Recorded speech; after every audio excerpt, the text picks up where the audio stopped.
এই শীতে একবার এলো বানাবেন এমন লোভনীয় মালাই সিমাই।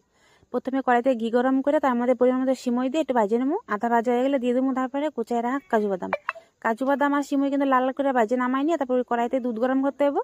দুধটা যখন ফুটে উঠবো হাফ বাটি গরম দুধ উঠাই রাখুন। তারপরে ওই যে ভাজে রাখা কাজু বাদাম আর সিমই দিয়ে বেশ ভালো করে কিন্তু ফুটাই নেবো। তারপর স্বাদ মতো নুন, একটা গোটা এলাচ ছেঁচে দিয়ে দিবেন যেন সুন্দর একটা গন্ধ দেয় তার নিগে, আর খাইতে ভালো লাগবে সেটার নিগেও।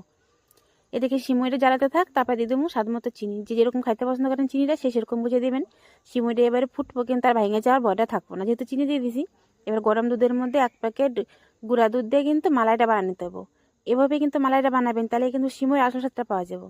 সিমই ভালোভাবে সিদ্ধ হয়ে গেছে, এবার উপর থেকে মালাইটা দিয়ে একটু নাইড়া চেড়ে এবার নামাই নেবো।